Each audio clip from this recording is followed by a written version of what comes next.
ಬೇಗಂದ್ರ ಮತ್ತೊಮ್ಮೆ ಸ್ವಾಗತ. ನಮ್ಮ ಜೊತೆಗೆ ಟಿ.ಜೆ. ಅಬ್ರಹಾಂ ಅವರು ಜಾಯ್ನ್ ಆಗಿದ್ದಾರೆ. ಟಿ.ಜೆ. ಅಬ್ರಹಾಂ ಅವರು ಈಗಾಗಲೇ ರಾಜ್ಯದಲ್ಲಿ ಹಲವು ರಾಜಕಾರಣಿಗಳ ವಿರುದ್ಧ ಕಾನೂನು ಸಮರವನ್ನು ನಾನಾ ಹಂತಗಳಲ್ಲಿ ನಡೆಸಿದಂಥವರು.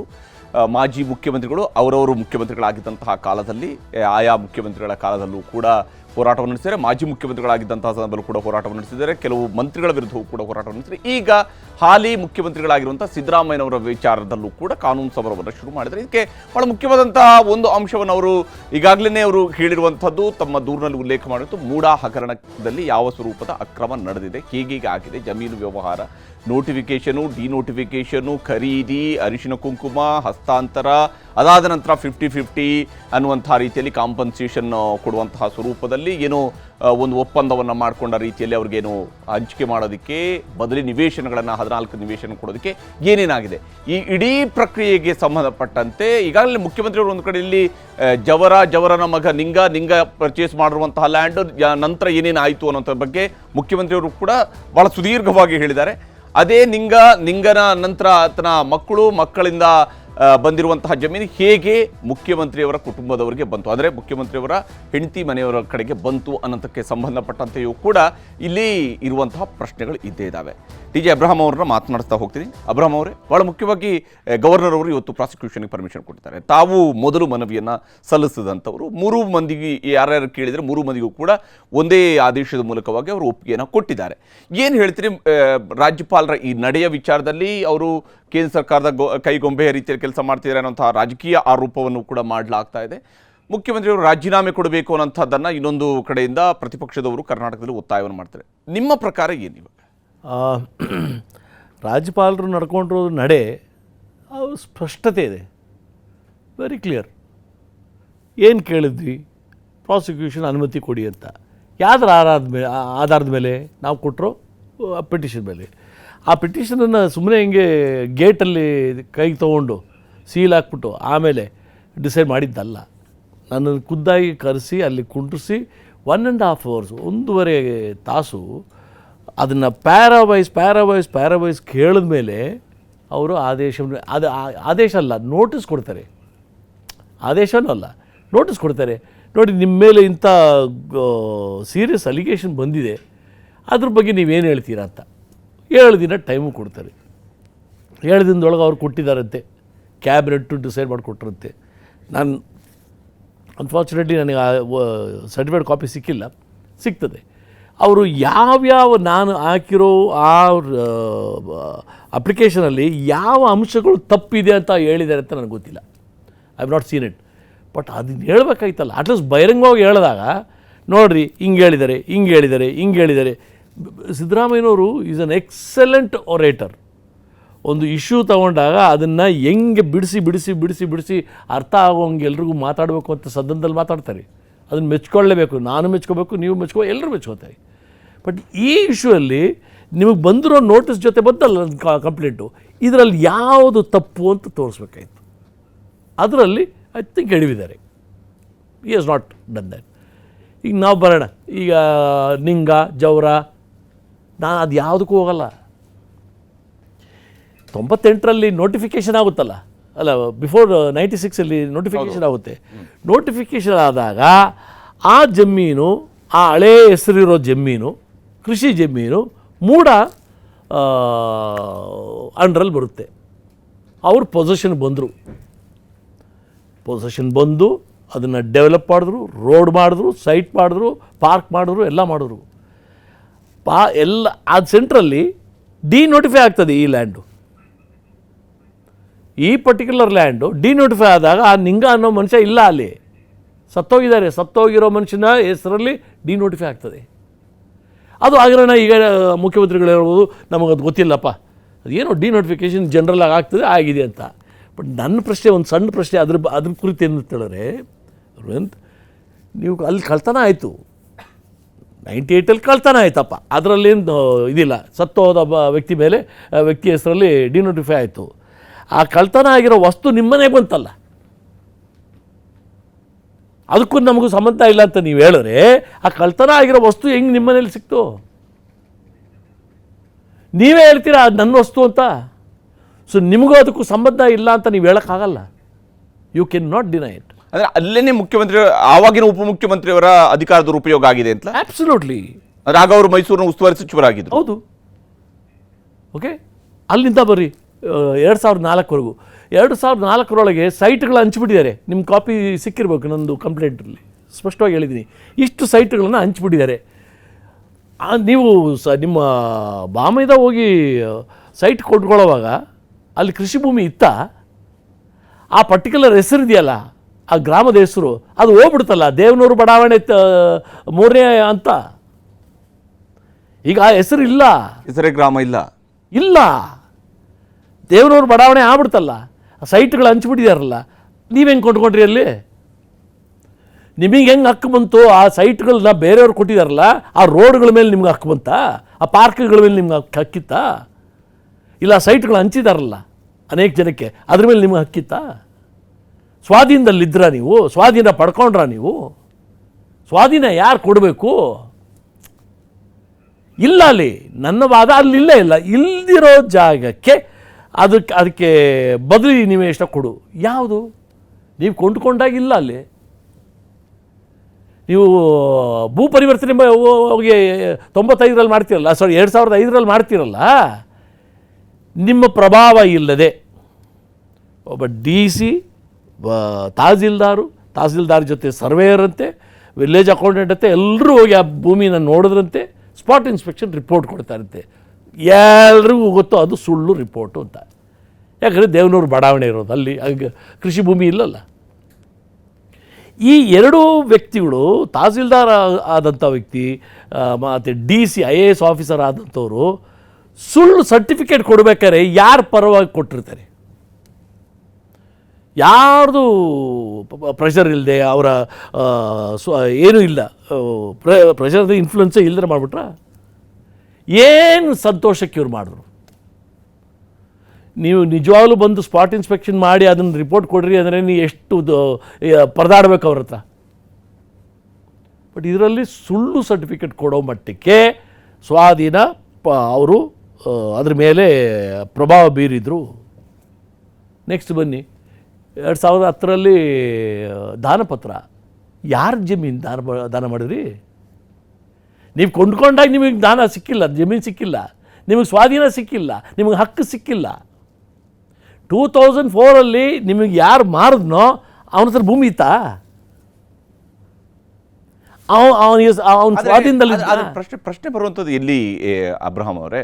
ಈಗ ಇಂಥ ಪ್ರಕರಣ ಈ ಕರ್ನಾಟಕದಲ್ಲಿ ನಿಮಗೂ ಚೆನ್ನಾಗಿ ಗೊತ್ತಿದೆ, ಎಷ್ಟು ಪ್ರಕರಣಗಳಲ್ಲಿ ಸತ್ತವರ ಹೆಸರಿನಲ್ಲಿ ಯಾರ್ಯಾರು ಎಲ್ಲೆಲ್ಲಿ ಡಿನೋಟಿಫಿಕೇಶನ್ ಮಾಡಿದ್ದಾರೆ, ಯಾವ್ಯಾವ ಬಡಾವಣೆಗಳಲ್ಲಿ ಮಾಡಿದ್ದಾರೆ, ಯಾವ ಕಂಪನಿಯ ಜಮೀನುಗಳಲ್ಲಿ ಮಾಡಿದ್ದಾರೆ, ಇವೆಲ್ಲವೂ ಕೂಡ ಗೊತ್ತಿದೆ. ರಾಜ್ಯದ ಪ್ರಭಾವಿ ರಾಜಕಾರಣಿಗಳ ವಿಚಾರದಲ್ಲಿ ಗೊತ್ತಿದೆ ನಮಗೆ. ಅದನ್ನು ಹೊಸದೇನಲ್ಲ, ಅಂದರೆ ಇದು ತಪ್ಪು ಇರಬಹುದು, ಆದರೆ ಹೊಸದಲ್ಲ ಅಂತ ಅಷ್ಟೇ. ಈ ರೀತಿಯಾದ ಪ್ರಕರಣಗಳು ನಮ್ಮ ನಡುವೆ ಅನೇಕ ಪ್ರಕರಣಗಳು ಇದಾವೆ, ಈಗಲೂ ಕೂಡ ಕೇಸ್ಗಳಲ್ಲಿ ಅವರ ಹೆಸರಲ್ಲಿ ಮಾಡಿರೋದೇ ಇದೆ. ಹೌದು, ಇಂಥವೆಲ್ಲ ಮಾಡಿದ್ದಾರೆ. ಈಗ ಮಾಡಿದ ನಂತರ ಅನ್ನುವಂಥ ಪ್ರಶ್ನೆ ಬರುತ್ತೆ. ಈಗ ಸತ್ತೋದ ಹೆಸರಲ್ಲಿ ಡಿನೋಟಿಫಿಕೇಶನ್ ಆದ ನಂತರ ಮೂಡ ಅದರಲ್ಲಿ ಸೈಟ್ ಮಾಡಿದೆ ಅಂದ ತಕ್ಷಣವೇ ಡಿನೋಟಿಫಿಕೇಶನ್ ಆಗಿರುವಂಥದ್ದು ರದ್ದಾಗಕ್ಕೆ ಸಾಧ್ಯನಾ ಅನ್ನುವ ಪ್ರಶ್ನೆ ಬರುತ್ತೆ. ಜೊತೆಗೆ ಇಂಥದ್ದೇ ಇನ್ನೊಂದು ಪ್ರಕರಣ ಕರ್ನಾಟಕದಲ್ಲಿ ಇನ್ನೊಬ್ಬ ರಾಜಕಾರಣಿಯ ವಿರುದ್ಧವೂ ಕರ್ನಾಟಕದಲ್ಲಿ ಲೋಕಾಯುಕ್ತದಲ್ಲಿ ಇಂಥದ್ದೇ ಒಂದು ಪ್ರಕರಣ ಬಂದಂಥ ಸಂದರ್ಭದಲ್ಲಿ ಲೋಕಾಯುಕ್ತದಲ್ಲಿ ಒಂದು ರಿಪೋರ್ಟ್ ಏನು ಹೇಳುತ್ತೆ ಅಂತ ಹೇಳಿದ್ರೆ, ಅವ್ರ ಹೆಸರಿಗೆ ರಿಜಿಸ್ಟ್ರೇಷನ್ ಮಾಡಿಸ್ಕೊಟ್ಟಿದ್ದಾರೆ, ಡಿನೋಟಿಫಿಕೇಶನ್ ಆದ ನಂತರ ಅಲ್ಲಿ ರಿಜಿಸ್ಟ್ರೇಷನ್ ಆಗಿಕೊಟ್ಟಿದೆ ಅಂತ ಹೇಳಿದ ತಕ್ಷಣವೇ ಇವರು ಅಧಿಕಾರಿಗಳು BDAನವರು ಮಾಡಿದ ತಪ್ಪು, ಅಂದರೆ ಬೆಂಗಳೂರಿನ ವಿಚಾರದಲ್ಲಿ ಬಂದಾಗ BDAನವರು ಮಾಡಿದಂಥ ತಪ್ಪು, BDA ಅಧಿಕಾರಿಗಳ ತಪ್ಪು ಅನ್ನುವಂಥ ಒಂದು ರಿಪೋರ್ಟನ್ನು ಲೋಕಾಯುಕ್ತದಲ್ಲಿ ಕೊಟ್ಟಿರುವಂಥದ್ದು ಇದೆ ಬೇರೆ ಪ್ರಕರಣದಲ್ಲಿ. ಹಾಗೇನೆ ಇಲ್ಲಿ ಮೂಡಾದವರು ಮಾಡಿರುವಂಥ ತಪ್ಪು ಅಲ್ವಾ? ಇದರಲ್ಲಿ ಮೂಡಾದ ಅಧಿಕಾರಿಗಳ ತಪ್ಪು ಅಲ್ವಾ? ಅದು ಹೇಗೆ ಸಿದ್ದರಾಮಯ್ಯನವರ ತಪ್ಪಾಗತ್ತೆ ಅಂತ ಅದನ್ನೇ ಮತ್ತೆ ಹೇಳ್ತಾ ಇದ್ದೀನಿ. ನೀವು ತಪ್ಪೇ ಮಾಡಿಲ್ಲ, ಬಟ್ ಕಳ್ತನ ಆಗಿದ್ದು ವಸ್ತು ನಿಮ್ಮ ಮನೇಲಿದೆ ರೀ. ಉತ್ತರ ಇಲ್ಲ. ಆ್ಯಂಡ್ ಈ ವಸ್ತು ನಂದಲ್ಲ ಅಂತ ನೀವು ಹೇಳಿಲ್ಲ, ಇದು ನಂದೇ, ನಮ್ಮ ಕುಟುಂಬದ್ದೇ. ನಾನು ಯಾಕೆ ವಾಪಸ್ ಕೊಡಲಿ? ನನಗೆ ಕೊಡ್ರಿ, ಬದಲಿಗೆ ಕೊಡ್ರಿ. 62 ಕೋಟಿ ಕೊಡಿ ಅಂತ ನಾನು 55 ಲಕ್ಷ ಲೆಕ್ಕ ಹಾಕಿದ್ದೆ. 15,000 ರೂಪಾಯಿ ಸ್ಕ್ವೇರ್ ಫೀಟಿಗೆ ಲೆಕ್ಕ ಹಾಕಿ ಮಾಡಿದಾಗ ಆ 14 ಸೈಟ್ಗಳಿಗೆ 55 ಕೋಟಿ ಬರ್ತದೆ. ಬಟ್ ನಿಮ್ಮ ಲೆಕ್ಕದ ಪ್ರಕಾರ 62 ಕೋಟಿ ಬೇಕು ಅಂತ ಹೇಳ್ತೀರಾ. ಯಾವುದಕ್ಕೆ? ನನ್ನ ಪ್ರಶ್ನೆ ಇಷ್ಟೇ, ಯಾವ ಜಮೀನಿಗೆ ಬದಲಿ? ನಿಮ್ಮ ಒಡೆತನಕ್ಕೆ ಬಂದಿದೆ ಅಂತ ಹೇಳ್ಬೇಕಾರೆ ನಿಮ್ಮ ಧರ್ಮಪತ್ನಿಗೆ ಬರೋದಲ್ಲ, ಅದಕ್ಕಿಂತ ಮುಂಚಿತವಾಗಿ ನಿಮ್ಮ ಬಾಮೈದನಿಗೆ ಬಂತು ಅಂತ ಹೇಳ್ತೀರಲ್ಲ, ಆವತ್ತು ಎಲ್ಲಿತ್ತು ಆ ಭೂಮಿ? ಈಗ ಅದನ್ನು ಯಾರು ಕೇಳಬೇಕು? ಒರಿಜಿನಲ್ ಓನರ್ಸ್ ಇದಾರಲ್ಲ, ಮೂಢ ಅಕ್ರಮವಾಗಿ ತಗೊಂಡಿದ್ದಿದ್ರೆ ಹೌದು, ಅವ್ರಿಗೆ ಹಕ್ಕಿದೆ, ಅವ್ರ ಮಕ್ಕಳಿಗೆ ಮೊಮ್ಮಕ್ಕಳಿಗೆ ಅವ್ರು ಹೋಗಿ ಸಿವಿಲ್ ಕೋರ್ಟ್ಗೆ ಹೋಗಬೇಕು. ಸಿವಿಲ್ ಕೋರ್ಟ್ಗೆ ಹೋಗಿ ಅವ್ರು ಎಸ್ಟಾಬ್ಲಿಷ್ ಮಾಡಿ ನಮ್ಮ ಹಕ್ಕಿದು, ನಮ್ಮ ಜಮೀನಿದು, ಇದು ಅಕ್ರಮವಾಗಿ ಅವ್ರು ತೊಗೊಂಡಿದ್ದಾರೆ ಅಂತ ಯಾರು ಹೋಗಿಲ್ಲ ಅಲ್ಲಿ. ಯಾಕಂದರೆ ಈ ಡಿನೋಟಿಫಿಕೇಶನ್ ಆಯ್ತಲ್ಲ, ಸತ್ತೋದ ಮನುಷ್ಯನ ಹೆಸರಲ್ಲಿ. ಸತ್ತೋದ ಮನುಷ್ಯ ಬಂದು ಕೇಳ್ತಾನ? ಸತ್ತೋದ ಮನುಷ್ಯ ಬಂದ್ಬಿಟ್ಟು ರೆಕಾರ್ಡ್ಗಳನ್ನ ಚೇಂಜ್ ಮಾಡ್ತಾರಾ? ಆಗಲ್ಲ, ಸುಮ್ಮನೆ ಬಿಟ್ಬಿಟ್ರು. ಇದೆಲ್ಲ ಗೊತ್ತಿಲ್ಲದೇ ಆಗ್ಬಿಡ್ತಾ. ಇಷ್ಟು ಅಕ್ರಮಗಳು 1, 2, 3, 4, 5, 6. ನೀವು ಸೆಂಟ್ರಲ್ಲಿ 2014 ಮೇಡಮ್ ಸಿದ್ದರಾಮಯ್ಯನವರು ದಂಪತಿಯವರು ಒಂದು ಅಪ್ಲಿಕೇಶನ್ ಹಾಕ್ತಾರೆ. ಏನಕ್ಕೆ ನಾನು ಅದೇ ಪಾಯಿಂಟ್ಗೆ ಬರಬೇಕು ಅಂತಿದ್ದೆ. 14ರಲ್ಲಿ ಅವರು ಅಪ್ಲಿಕೇಶನ್ ಹಾಕಿದಾಗ ಮುಖ್ಯಮಂತ್ರಿಯವರು ಒಂದು ಸ್ಟೇಟ್ಮೆಂಟನ್ನು ಈಗಾಗಲೇ ಮಾಡಿರುವಂಥ ಏನಂದರೆ, 14ರಲ್ಲಿ ಇಂಥದ್ದೊಂದು ಅಪ್ಲಿಕೇಶನ್ ಹಾಕಿದಾಗ ನಾನು being the chief minister of the state ನಾನು ಒಂದು ಮಾತನ್ನು ಹೇಳಿದ್ದೆ, ಈ ವಿಚಾರದಲ್ಲಿ ನಾನು ಯಾವುದೇ ರೀತಿಯಾದಂತಹ ಪ್ರಭಾವವನ್ನು ಬೀರೋದಕ್ಕಾಗೋದಿಲ್ಲ ಅಥವಾ ನಾನು ಏನೂ ಕೂಡ ಆದೇಶನ ಮಾಡೋದಕ್ಕೆ ಸಾಧ್ಯ ಇಲ್ಲ ಅಂತ ತಿಳ್ಕೊಂಡು ಹೇಳಿದ್ದೆ. ಮತ್ತು ಆ ಪ್ರಕಾರವಾಗಿ ನನ್ನ ಆಡಳಿತದ ಅವಧಿಯಲ್ಲಿ ಇದೇನೋ ಆಗಿಲ್ಲ. ನಂತರ ಮುಂದುವರೆದು 2020ರಲ್ಲಿ BJP ಸರ್ಕಾರ ಇದ್ದಂಥ ಸಂದರ್ಭದಲ್ಲಿ 50-50 ಅನುಪಾತದಲ್ಲಿ ಅವ್ರಿಗೆ ಏನು ಪರಿಹಾರ ಕೊಡಬೇಕಾಗಿತ್ತು. ಯಾಕಂದರೆ ಅಕ್ರಮವಾಗಿ ಮೂಡಾದವರು ಇದನ್ನು ಜಮೀನನ್ನು ಅಕ್ವೈರ್ ಮಾಡ್ಕೊಂಡಿದ್ರು, ನಮ್ಮ ಜಮೀನನ್ನು ಅಕ್ವೈರ್ ಮಾಡ್ಕೊಂಡಿದ್ರು. ಹಾಗಾಗಿ ಅವರು ಪರಿಹಾರವನ್ನು ಕೊಡೋದಕ್ಕೆ ಹೋದರು 2020ರಲ್ಲಿ 21ರಲ್ಲಿ ಅನ್ನುವಂಥ ಮಾತುಗಳನ್ನು ಹೇಳ್ತಾರೆ. ಸಂತೋಷ, ನಾನು ಅಲ್ಲಿ ಬರ್ತೀನಿ. ಮತ್ತೆ ಈ ಅಪ್ಲಿಕೇಶನ್ ಹಾಕಿದಾಗ ಏನು ಕೇಳ್ತಾರೆ? ಮೂಡ 2001ರಿಂದ ಅಲ್ಲಿ ರಸ್ತೆಗಳನ್ನು ತಯಾರಿ ಮಾಡಿ, ಪಾರ್ಕ್ಗಳನ್ನ ನಿರ್ಮಾಣ ಮಾಡಿ ಅನೇಕ ಜನಕ್ಕೆ ವಿತರಣೆ ಮಾಡಿದ್ದಾರೆ ಅಂತ ತಮ್ಮ ಧರ್ಮಪತ್ನಿ ಬರೆದಿರೋ ಲೆಟ್ರದು. ನನಗೆ ಬದಲಿಗೆ ಕೊಡಿ, ಜಮೀನು ಕೊಡಿ ಅಂತ. ಒಂದು, ಅವರಿಗೆ ಹಕ್ಕಿರಲಿಲ್ಲ. ಇವ್ರಿಗೆ ದಾನ ಮಾಡಿದಂಥ ವ್ಯಕ್ತಿಗೂ ಹಕ್ಕಿರಲಿಲ್ಲ. ಇವರಿಗೆ ಮಾಡಿದೆ ಅಂತ ಹೇಳೋವನಿಗೂ ಹಕ್ಕಿರಲಿಲ್ಲ. ಇಟ್ ಇಸ್ ಅ ಲ್ಯಾಂಡ್ ಯಾರ ಸ್ವಾಧೀನದಲ್ಲಿತ್ತೋ, ಮೂಢ ಸ್ವಾಧೀನದಲ್ಲಿತ್ತು. ಅದನ್ನು ಪಡ್ಕೋಬೇಕಾದ್ರೆ ಏನು ಮಾಡಬೇಕು ಗೊತ್ತೋ, ಆ ಸ್ವಾಧೀನವನ್ನು ಒರಿಜಿನಲ್ ಓನರ್ಸು ಕೋರ್ಟ್ಗೆ ಹೋಗಿ ಸಿವಿಲ್ ಮ್ಯಾಟ್ರಲ್ಲಿ ನ್ಯಾಯಾಲಯದಲ್ಲಿ ತಗೋಬೇಕಿತ್ತು, ತೊಗೊಂಡಿಲ್ಲ. ಈಗ ಮೂಢ ಕೆಲಸ ಪ್ರಾರಂಭ ಮಾಡಿದಾಗ ಮೂಢ ಹೆಸರಲ್ಲಿ ಇತ್ತಲ್ವೇ, ಪ್ರಾರಂಭ ಮಾಡೋದಲ್ವೇ? ನೀವು 2004ರಲ್ಲಿ ಕೊಂಡ್ಕೊಂಡಾಗ ಅದು ಮೂಢ ಅಂತ ಗೊತ್ತಿಲ್ವಾ ನಿಮಗೆ? ಅಷ್ಟೂ ಮೂರ್ಖರು ಅಂತ ನೀವು ಹೇಳಿದ್ರೆ ನೀವು ಕುರುಡ್ರಾ? ನೀವು ಒಂದು ಸೈಟ್ ತೊಗೋಬೇಕಾದ್ರೆ ಎಷ್ಟು ಸರಿ ಹೋಗ್ತೀರಿ ನೀವು? ಇಲ್ಲಿ ಯಾರು ನೋಡಿದ್ರೆ ತೊಗೊಬಿಟ್ರಾ? ಓಕೆ, ಈಗ ಆ ಸ್ವಾಧೀನ ಕೊಟ್ಟೆ ಅಂತ ಹೇಳ್ತಲ್ಲ, ಈ ವ್ಯಕ್ತಿ ಮಾರದೆ ಅಂತ ಹೇಳ್ತಾನಲ್ಲ. ನಾನು ಇಂದಿನವರೆಗೂ ನಾನು ಎಲ್ಲ ಇದನ್ನು ಕಂದಾಯ ಕಟ್ತಾ ಇದ್ದೆ. ಯಾವ ಜಮೀನು ಕಟ್ತಾ ಇದ್ದೆ ಅಪ್ಪ? ದೇವನೂರು ಬಡಾವಣೆಯಲ್ಲಿ ಅನೇಕ ಸೈಟ್ಗಳಾಗ್ಬಿಟ್ಟಿದೆ, ರೋಡ್ಗಳಾಗ್ಬಿಟ್ಟು, ಅದಕ್ಕೆ ಕಂದಾಯ ಕಟ್ತಾ ಇದ್ದೀನಿ ನೀನು. ಇಲ್ಲಿವರೆಗೂ ನನ್ನ ಸ್ವಾಧೀನದಲ್ಲಿದ್ದ ಜಮೀನು ನಾನು ಬಿಟ್ಕೊಡ್ತಾ ಇದ್ದೀನಿ. ಯಾವ ಜಮೀನಿತ್ತು ಸ್ವಾಧೀನದಲ್ಲಿ? ದೇವನೂರು ಬಡಾವಣೆಯಲ್ಲಿ ನಿನಗೇನು ಸ್ವಾಧೀನ ಇತ್ತು? ಸೊ ಬೇಸಿಕ್ಲಿ ಆ ಡಾಕ್ಯುಮೆಂಟ್ ಅಷ್ಟೇ, ಪೇಪರ್ ಅಷ್ಟೇ. ಸ್ವಾಧೀನಕ್ಕೆ ಬಂದಿಲ್ಲ, ಅವರು ಹಕ್ಕು ಪಡ್ಕೊಂಡಿರಲಿಲ್ಲ. ನೆಕ್ಸ್ಟು 2014 ಯಾಕೆ ಬಂದೆ ಅಂತ ಹೇಳಿದ್ರೆ, ಈ ಅಪ್ಲಿಕೇಶನ್ ಹಾಕಿದ ಮೇಲೆ ಯಾರ್ದು ಪ್ರಭಾವ ಇಲ್ಲೇ. ಎಷ್ಟು ಅಮಾಯಕರು ಅಂತ ಹೇಳಿದ್ರೆ, UDD ಒಂದು ಮೀಟಿಂಗ್ ಕರೆದು ಎಲ್ಲ ಡೆವಲಪ್ಮೆಂಟ್ ಅಥಾರಿಟೀಸನ್ನು ಕರೆದು ಒಂದು ಸಜೆಷನ್ ಕೊಡ್ತಾರೆ. ಈ 40-60 ಇದೆಯಲ್ಲ ರೇಷಿಯೋ, ಅದನ್ನು ನಾವು 50-50 ಮಾಡೋಣ. ಆಗ ಈ ತಕರಾರು ಬರ್ತದಲ್ಲ, ಈ ರೈತರು ಜಮೀನು ಕೊಟ್ಟು ನಮಗೆ ಇಷ್ಟು ಬೇಕು ಅದನ್ನು ಸರಿಪಡಿಸೋದಕ್ಕೆ ಬೆಸ್ಟು ಇದು 40-60 ಬದಲು ನಾವು 50-50 ಕೊಟ್ಬಿಡೋಣ, 50-50 ಕೊಟ್ಬಿಡೋಣ.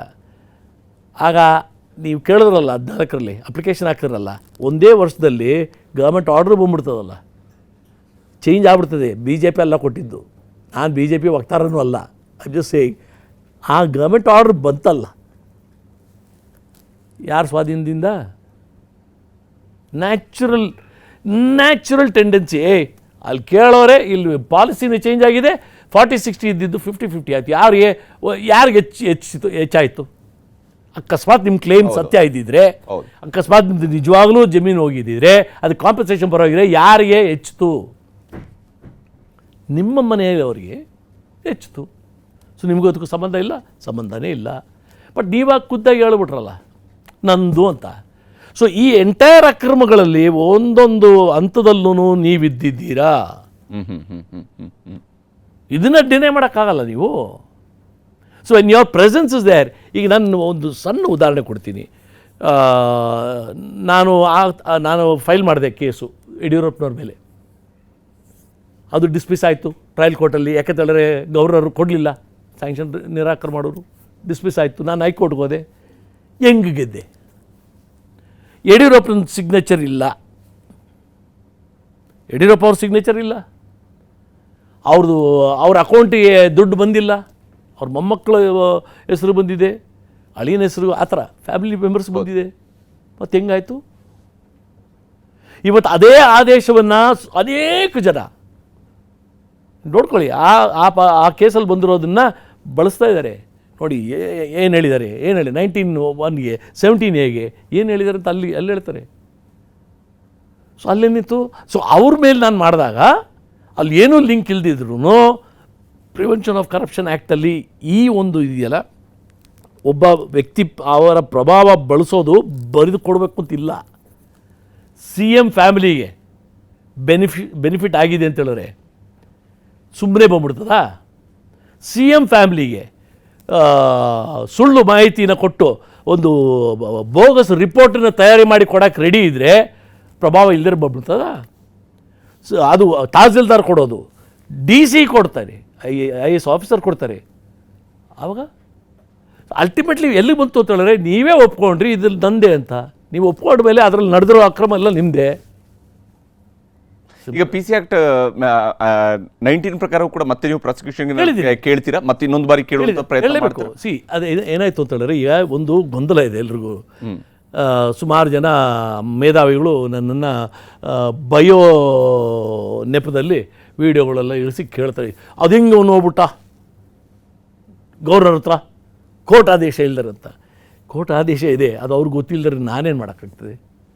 ಇವರು ಕ್ಯಾಬಿನೆಟ್ ಮಾಡಿದ್ರಲ್ಲ ಫಸ್ಟು, ಅದರಲ್ಲಿ DK ಶಿವಕುಮಾರ್ ಅವರು ಓದ್ತಾರೆ, ಕಂಪ್ಲೇಂಟ್ ಕೊಟ್ಟಿದ್ದಾರೆ. Along with that he has produced. ಆವತ್ತೇ ಸಾಯಂಕಾಲ 26 26ನೇ ತಾರೀಕು ತಿರ್ಗಾ ಮತ್ತೆ ತೊಗೊಂಡಾಗ ಒಂದು ಕ್ಲಾರಿಫಿಕೇಷನ್ ಕೊಟ್ಟೆ. ಆ ಕ್ಲಾರಿಫಿಕೇಷನಲ್ಲಿ CVC ಸೆಂಟ್ರಲ್ ವಿಜಿಲೆನ್ಸ್ ಕಮಿಷನ್ದೊಂದು ಆರ್ಡ್ರು ಪ್ಲಸ್ ಹೈಕೋರ್ಟ್ನ ಆರ್ಡ್ರು ಸರ್ಕ್ಯುಲರು ಕೊಟ್ಟಿದ್ದೆ ಅಂತ ಹೇಳಿದ್ದಾರೆ.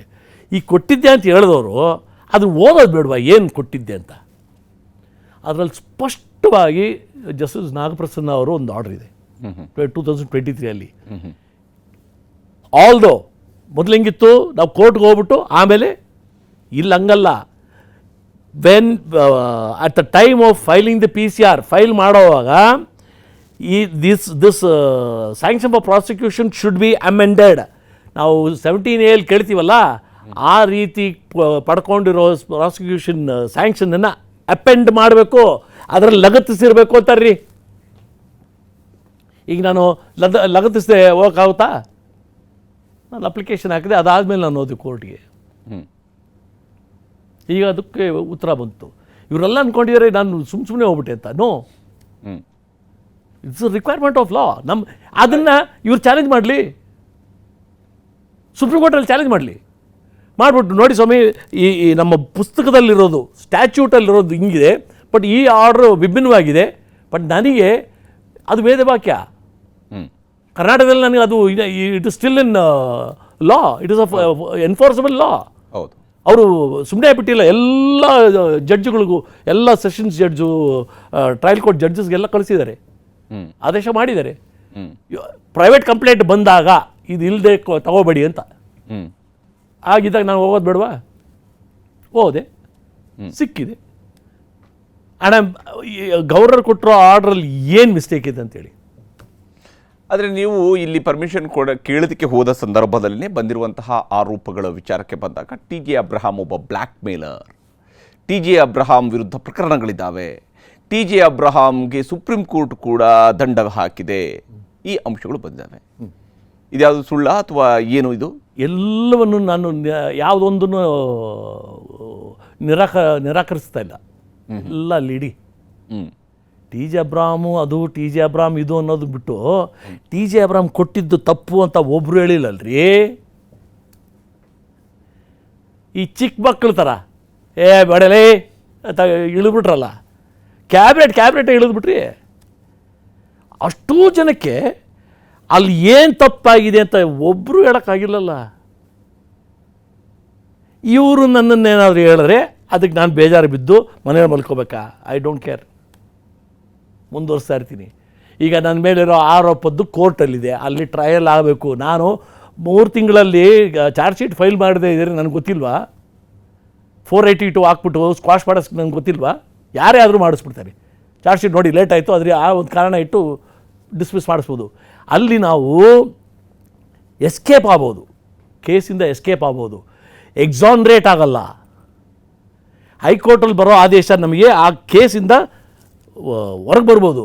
ಬಟ್ ಆ ಕೇಸಿನ ಸತ್ಯಾಂಶ ಏನು ಅನ್ನೋದು ಬೇಕಾದರೆ ಅಲ್ಲಿ ಟ್ರಯಲ್ ನಡಿಬೇಕು. ಅದು ನನ್ನ ಉದ್ದೇಶ. ನನಗೇನು ಗೊತ್ತಿಲ್ಲದಿರೋಣ ಎಷ್ಟು ಜನ ಏನು ಬೇಕಾದ್ರೆ ಹೇಳ್ಕೊಳ್ಳಿ. ಆ ಆದೇಶ ಬಂದಾಗ I will be very happy. ಯಾವನು ಹೇಳೋದನ್ನ ನನಗೇನಂತೆ, ಸ್ವಲ್ಪ ಅದು ಕನಿಷ್ಠ ಜ್ಞಾನ ಇರೋನು ಆ ಮಾತನ್ನು ಹೇಳಲ್ಲ. ಈಗ ಈ ದೂರು ಕೊಟ್ಟ ನಂತರ ನಿಮ್ಮನ್ನು ಯಾರಾದರೂ ಬೆದರಿಸುವಂಥ ಪ್ರಯತ್ನವನ್ನು ಮಾಡಿದ್ದಾರೆ? ನಿಮಗೆ ಯಾರಾದರೂ ಬೆದರಿಕೆ ಮಾಡುವಂಥದ್ದು ಅಂಥದ್ದು ಏನಾದರೂ ಮಾಡಿದ್ದಾರೆ? ಯಾರಾದರೂ ನೋಡಿದ್ದೀರಾ ಎಷ್ಟು ವರ್ಷದಿಂದ? ನಮಗೆ ಅದು ನಡೀತದ? ಆ ಬೆದರಿಸಿದ್ರೆ ಇನ್ನೂ ಸೀರಿಯಸ್ ಆಗ್ತೀನಿ ನಾನು. ಅವಶ್ಯಕತೆ ಬಂದಿರಲಿಲ್ಲ, ಯಾರೂ ಮಾತಾಡಿಲ್ಲ. ನೋ, ಅದು ಏನೂ ಆಗಿಲ್ಲ. ಆದರೆ ಈಗ ನಿಮ್ಮ ಕಾನೂನು ಹೋರಾಟ, ಈಗ ಆಲ್ರೆಡಿ ನೀವು ಜನಪ್ರತಿನಿಧಿ ಕೋರ್ಟ್ನಲ್ಲೂ ಕೂಡ ಇದಕ್ಕೆ ಸಂಬಂಧಪಟ್ಟಂತೆ ಪ್ರಕರಣವನ್ನು 21st ಇದೆ. ಈಗ 19 ಮುಟ್ಟಿಲ್ಲ ಇನ್ನು. 197 ಕ್ಲಿಯರ್ ಆಗಿದೆ, 17A ಕ್ಲಿಯರ್ ಆಗಿದೆ. ಆ 2 ಪೋರ್ಷನ್ ಈ ರಿಕ್ವೈರ್ಮೆಂಟ್ ಇದೆ ಕ್ಲಿಯರ್ ಆಗಿದೆ. 19 ಕೋರ್ಟ್ ಮುಂದೆ ಹೋಗಿ ನಾವು ವಾದ ಮಾಡಬೇಕು. ವಾದ ಮಾಡಿ ಅದರಲ್ಲಿ ಒಂದು ಆದೇಶ ಕೊಡಿ ಅಂತ ಕೇಳಬೇಕು. ಆಗ ನಾವು ಅದಕ್ಕೆ ಅಪ್ಲಿಕೇಶನ್ ಮತ್ತೆ ಹಾಕ್ತೀವಿ.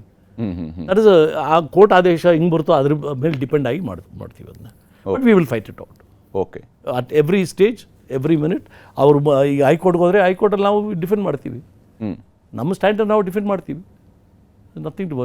ಈಗ ಆಲ್ರೆಡಿ ಇಬ್ಬರು ದೂರದಾರರು KVT ಹಾಕ್ಕೊಂಡಿದ್ದಾರೆ ಹೈಕೋರ್ಟಲ್ಲಿ, ನೀವು ಇನ್ನೂ ಕೂಡ ಹಾಕಿಲ್ಲ ಅಂತ. ನಾನು ಈಗ ನೀವು ಅದಕ್ಕೆ ಕಾರಣ ಅಂತ ಹೇಳ್ತೀನಿ, ನಿಮ್ಮ ಚಾನಲ್ಲು. ನಾನು ಅಲ್ಲಿಂದ ಬಂದೆ, ಬೆಳಗ್ಗೆ 5 ಗಂಟೆ ಬಿಟ್ಟು ನಾನು ಓಡು ಬಂದು ಇನ್ನೂ ಊಟನೂ ಮಾಡಿದ್ರೆ ಅಲ್ಲಿ ಗವರ್ನರ್ ಆಫೀಸ್ಗೆ ಓಡಿ ಬಂದೆ. ನಿಮ್ಮ ಇದಾರಲ್ಲ ಆ ಮನುಷ್ಯನಿಗೆ ನಾನು ಐ ಕುಡ್ ನಾಟ್ ರೆಫ್ಯೂಸ್. ಆ ಮಟ್ಟಕ್ಕೆ ನಾನು ಹಿಡಿದು ಎಳ್ಕೊಂಬಂದಿದ್ದಾರೆ. ನಾನು ಎಲ್ಲಿ ಹಾಕ್ಲಿ KVT ಹೇಳಿ. ಸೊ ಈಗ ನಾವು ಹೋಗಿ ರೆಡಿ ಮಾಡ್ತೀವಿ. ಓಕೆ. ಮಾಡಿ ಸಂಡೇ ಫಸ್ಟ್ ಥಿಂಗ್ ನಾವು ಫೈಲ್ ಮಾಡಿರ್ತೀವಿ, ಬೆಳಗ್ಗೆನೇ ಮಾಡಿರ್ತೀವಿ. ಓಕೆ.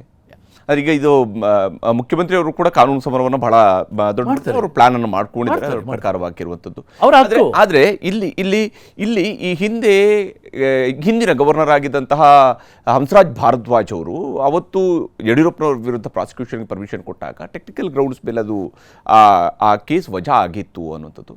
ಅದೇ ರೀತಿಯಂಥ ಗ್ರೌಂಡ್ಸ್ ಇಲ್ಲಿ ಸಿದ್ದರಾಮಯ್ಯವ್ರಿಗೆ ಸಿಗುವಂಥ ಚಾನ್ಸಸ್ ಬಗ್ಗೆ ನೀವು ಏನು ಅಬ್ಸರ್ವ್ ಮಾಡಿದ್ದೀರಿ? ಆ್ಯಸ್ ಎ ದೂರುದಾರರಾಗಿ ನೀವು ಏನು ಅಬ್ಸರ್ವ್? ನಾನು ಈಗ ಈ ಆರ್ಡರ್ ಬಂದಿರೋದ್ರ ಮೇಲೆ ಟೆಕ್ನಿಕಲಾಗಿ ಯಾವುದೂ ತಪ್ಪು ನನಗೆ ಕಂಡು ಬರ್ತಾ ಇಲ್ಲ. ಅನ್ಲೆಸ್ ಸಿದ್ದರಾಮಯ್ಯನವರ ಕಡೆ ಇರೋ ಲೀಗಲ್ ಎಕ್ಸ್ಪರ್ಟ್ಸು ಕೋರ್ಟಲ್ಲಿ ಏನು ಮಂಡನೆ ಮಾಡ್ತಾರೋ ನೋಡಿಕೊಂಡು ಅದಕ್ಕೆ ನಾವು ಉತ್ತರ ಕೊಡ್ತೀವಿ. ಬಟ್ ನನಗೆ ಮೇಲ್ನೋಟಕ್ಕೆ ಯಾವುದೂ ತಪ್ಪು ಕಂಡು ಬರ್ತಾ ಇಲ್ಲ. ವೆರಿ ರೀಸನ್ಡ್ ಆರ್ಡರ್ ಅಂತ ಅನಿಸ್ತದೆ. ವೆರಿ ಸೆನ್ಸಿಬಲ್ ರೀಸನ್ಡ್ ಜುಡಿಷಿಯಲ್ ಮೈಂಡನ್ನು ಅಪ್ಲೈ ಮಾಡಿ ಕೊಟ್ಟಿರೋ ಆದೇಶ ಅಂತ ನನಗೆ ಅನ್ನಿಸ್ತದೆ. They can prove me wrong, ನಾನು ತಪ್ಪಾಗಿರ್ಬೋದು. ಅವರು ಕೋರ್ಟಲ್ಲಿ. ಆದರೆ ಒಬ್ಬ ಹಿಂದುಳಿದ ವರ್ಗದ ನಾಯಕ 2ನೇ ಬಾರಿ ಮುಖ್ಯಮಂತ್ರಿ ಆಗಿದ್ದನ್ನು ಸಹಿಸಲಾಗದೆ ಈ ರೀತಿಯಂಥ ಒಂದು ಷಡ್ಯಂತ್ರ ನಡೆದಿದೆ ಅನ್ನುವಂಥ ಆರೋಪವನ್ನು ಮಾಡ್ತಾ ಇದ್ದಾರೆ. ನೀವು ಈ ಕೇಸನ್ನು ಫೈಲ್ ಮಾಡಿದಾಗ ಒಬ್ಬ ಹಿಂದುಳಿದ ವರ್ಗದ ನಾಯಕ ಅನ್ನುವ ಕಾರಣಕ್ಕಾಗಿ ಕೇಸನ್ನು ಫೈಲ್ ಮಾಡಿದ್ರ? ಇದು ಯಾವ ಮಟ್ಟಕ್ಕೆ ನಮ್ಮ ದೇಶ ಹೋಗ್ಬಿಡಿ ಅಂತ ಹೇಳಿದ್ರೆ, ನನ್ನ ಮೇಲೆ ಏನು ಹಾಕಿದ್ರೆ ಏನು ಮೈನಾರಿಟಿ, ನಾವು ಮೈನಾರಿಟಿನಪ್ಪ ಅದಕ್ಕೆ ಹಾಕಿದ್ರು. ಈಗ ನನ್ನ ಮೇಲೆ ಆರೋಪ ಮಾಡಿದ್ದಕ್ಕೆ ಯಾವುದಕ್ಕೆ ನಾನು ಹೇಳ್ದ ನಾನು ಮೈನಾರಿಟಿ ಅದಕ್ಕೆ ಇವರೆಲ್ಲ ಹಿಂಗೆ ಹೇಳ್ತಾರೆ ಅಂತ? ಕೇವಲ ರೀ ಎಲ್ಲದಕ್ಕೂ ಜಾತಿ, ಈ ಲೀಗಲ್ ಕೇಸು ಜಾತಿಗೂ ಏನು ರೀ ನಾನು ಹೇಳೋದು? ಹೆಂಗೆ ಹೇಳೋದನ್ನು? ನೀವು ಪೊಲಿಟಿಕಲಾಗಿ ಏನೋ ಹೇಳ್ಕೊಡ್ರಿ. ಪೊಲಿಟಿಕಲಾಗಿ ಜಾತಿ ಮೇಲೆ ಹೋಗಿರ್ತಾರೆ, ಲೀಗಲ್ ಅಲ್ವೇ? ನೀವು ಹೇಳಿ ಇಂಥ ತಪ್ಪಿದೆ ಅಂತ ಹೇಳಿ. ಇಂಥ ತಪ್ಪಿದೆ ಅಂತ ಒಂದು ಹೇಳಿಲ್ಲಲ್ರಿ ಇನ್ನು. It's a very sad state. ಸಿದ್ದರಾಮಯ್ಯವರು ಪ್ರತಿ ಬಾರಿ ಒಂದು ವಿಚಾರವನ್ನು ಕ್ಲೇಮ್ ಮಾಡ್ತಾ ಇದ್ದಾರೆ, ಸಾರ್ವಜನಿಕವಾಗಿ ಹೇಳ್ತಾ ಇದ್ದಾರೆ, ನನ್ನ ಸಾರ್ವಜನಿಕ ಜೀವನದಲ್ಲಿ ಒಂದೇ ಒಂದು ಕಪ್ಪು ಚುಕ್ಕೆ ಇರಲಿಲ್ಲ ಅಥವಾ ಇಲ್ಲ, ನಾನು ತಪ್ಪು ಮಾಡಿಲ್ಲ, ಮಾಡಲ್ಲ, ಮಾಡೋದೂ ಇಲ್ಲ ಅನ್ನುವಂಥ ಮಾತನ್ನು ಹೇಳ್ತಾ ಇದ್ದಾರೆ. 3 ಬಾರಿ ಈ ವಿಚಾರಗಳನ್ನು ಓಡಾಡಿದ್ದಾರೆ, ನೀವು ಕೇಳಿರ್ತೀರಿ. ಏನು ಅನಿಸುತ್ತೆ ನಿಮ್ಗೆ? ಹಾಗಾಗಿ ಈ ಪ್ರಕರಣದಲ್ಲಿ ಸಿದ್ದರಾಮಯ್ಯನವರು ಹೇಳ್ತಾ ಇರುವಂಥದ್ದು ತಪ್ಪು ಮಾಡಿಲ್ಲ, ತಪ್ಪು ಮಾಡಲ್ಲ, ತಪ್ಪು ಮಾಡುವುದೂ ಇಲ್ಲ ಅನ್ನುವಂತಹ ಪದಗಳ ಬಗ್ಗೆ ಅದು ನೀವು ನುಡಿದಿರೋದು ಸತ್ಯವೇ ಆದರೆ ಆ ಮಾತಿನಂಗೆ ನಿಂತ್ಕೋಬೇಕು ನೀವು. ಹೈಕೋರ್ಟ್ಗೆ ಹೋಗ್ಬಿಟ್ಟು ವಜಾ ಮಾಡಿರಿ ಅಂತ ಹೇಳ್ಬಾರ್ದು. ಟ್ರಯಲ್ ಕೋರ್ಟಲ್ಲಿ ಟ್ರಯಲ್ ನಡೀಲಿ ಅಂತ ಕೇಳಿ. ಟ್ರಯಲ್ ನಡೆದು ನಾನು ತಪ್ಪು ಮಾಡಿಲ್ಲ ಅಂತ ಪ್ರೂವ್ ಮಾಡಿ ನಾನು ಜನಕ್ಕೆ ತೋರಿಸ್ತೀನಿ, ನನ್ನ ಮೇಲೆ ಮಾಡಿರೋ ಆಪ ಆದರೆ ಸುಳ್ಳು ಅಂತ ಪ್ರೂವ್ ಮಾಡ್ತೀನಿ ಅಂತ. ಹೈಕೋರ್ಟಲ್ಲಿ ನಡೆಯಲ್ಲ ಅದು. ಇಲ್ಲಿ ಮಾಡಿ, ಎಷ್ಟು ಬೇಕು ನಿಮಗೆ? 10 ಪಾಯಿಂಟು ನಂದು, ಅದನ್ನು ಇಲ್ಲ ಅಂತ ಪ್ರೂವ್ ಮಾಡಿಬಿಡಿ. ನನ್ನ 10 ಪ್ರಶ್ನೆಗೆ ನೀವು ಅಲ್ಲಿ ಉತ್ತರ ಕಂಡುಹಿಡಿದ್ಬಿಟ್ರೆ ಟ್ರಯಲ್ ಕೋರ್ಟಲ್ಲಿ ಮುಗೀತಲ್ಲ. ಇದಕ್ಕೇನು ಮಹಾನ್ ಇನ್ವೆಸ್ಟಿಗೇಷನ್ ಇರಬೇಕಾಗಿಲ್ಲ. 2004 2004 ಕೊಂಡುಕೊಂಡಾಗ ಅಲ್ಲಿ ಬಡಾವಣೆ ಇಂಥ ಹೆಸರಾಗಿತ್ತು ಅನ್ನೋದಕ್ಕೇನು ರಾಕೆಟ್ ಸೈನ್ಸ್ ಅದು?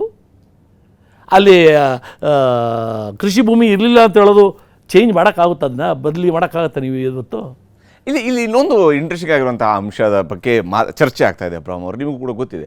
ಈಗ ಕೆಲವು ಪ್ರಕರಣಗಳು ನಮ್ಮದೇ ರಾಜ್ಯದ ಒಬ್ಬರು ಮುಖ್ಯಮಂತ್ರಿ, ಹಿಂದೆ ಮುಖ್ಯಮಂತ್ರಿ ಆಗಿದ್ದಂಥವರು, ಅವರ ವಿಚಾರದಲ್ಲಿ ಬಂದಂಥ ಆರೋಪಗಳು ಬಂದಾಗ ಬಹಳಷ್ಟು ಕಡತಗಳ ಮೇಲೆ ಅವರ ಸಹಿ ಇತ್ತು. ಬಹಳಷ್ಟು ಕಡತಗಳಲ್ಲಿ ಈ ನೋಟಿಫಿಕೇಶನ್ ಸಂಬಂಧಪಟ್ಟಂತೆ ಸಹಿ ಇತ್ತು.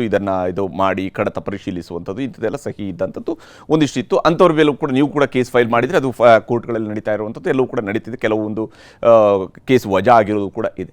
ಸಿದ್ದರಾಮಯ್ಯನವರು ಕ್ಲೇಮ್ ಮಾಡ್ತಾರೆ, ನಾನು ಯಾವುದೇ ಕಡತಕ್ಕೆ ಸಹಿ ಹಾಕಿರೋದನ್ನು ತೋರಿಸ್ರಪ್ಪ, ಎಲ್ಲಿ ಸಹಿ ಹಾಕಿದ್ದೀರಿ ಅಂದರೆ ಕಡತಕ್ಕೆ ಸಹಿ ಹಾಕಿದ್ದಾರೆ, ಈಗ ಸಹಿ ಹಾಕಿದರೆ ಅವರು ಪ್ರಭಾವ ಬೀರೋದನ್ನು ನೇರವಾಗಿ ಹೇಳ್ಬೋದಾಗಿತ್ತು.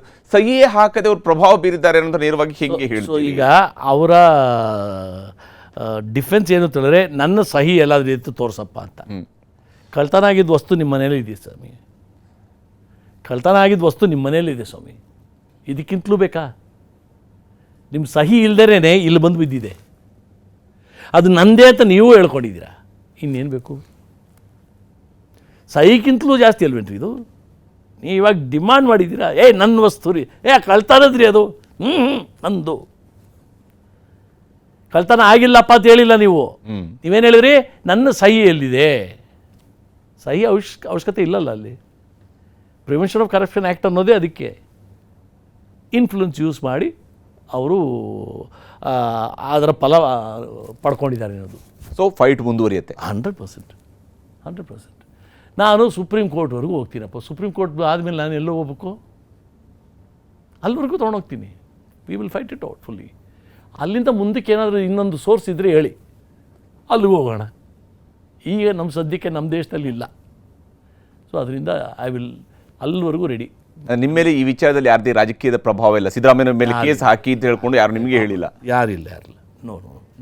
ಥ್ಯಾಂಕ್ ಯು TJ ಅಬ್ರಹಾಂ ಅವರು. ಇಷ್ಟೊತ್ತು ನಮ್ಮ ಜೊತೆಗೆ ಜಾಯ್ನ್ ಆಗಿ ತಮ್ಮ ಅಭಿಪ್ರಾಯಗಳನ್ನು ಬಹಳ ಮುಕ್ತವಾಗಿ ಶೇರ್ ಮಾಡ್ಕೊಂಡಿದ್ದಕ್ಕೆ. ಇದು TJ ಅಬ್ರಹಾಂ ಅವರ ನೇರವಾದಂತಹ ಮಾತುಗಳು. ಈ ಪ್ರಕರಣದಲ್ಲಿ ಕಳ್ಳತನ ಆಗಿರುವಂತಹ ವಸ್ತು ಮುಖ್ಯಮಂತ್ರಿಯವರ ಮನೆಯಲ್ಲಿದೆ, ಅದೇ ಇದಕ್ಕಿರುವಂತಹ ದೊಡ್ಡ ಸಾಕ್ಷ್ಯ. ಇದರ ಆಧಾರದ ಮೇಲೆ ನಾನು ಹೋರಾಟವನ್ನು ಮಾಡ್ತಾ ಇದ್ದೀನಿ, ಕಾನೂನು ಸಮರವನ್ನು ನಾನು ಮುಂದುವರಿಸ್ತೀನಿ, ಮತ್ತು ನನ್ನ ಮೇಲೆ ಯಾವುದೇ ಪ್ರಭಾವವೂ ಇಲ್ಲ, ಹಾಗೆ ನನಗೆ ಯಾವುದೇ ರೀತಿಯ ಬೆದರಿಕೆಯೂ ಕೂಡ ಯಾರಿಂದೂ ಬಂದಿಲ್ಲ ಅನ್ನುವಂತಹ ಮಾತುಗಳನ್ನು ಕೂಡ TJ ಅಬ್ರಹಾಂ ಅವರು ಬಹಳ ಸ್ಪಷ್ಟವಾಗಿ ಹೇಳ್ತಾ ಇರುವಂಥದ್ದು.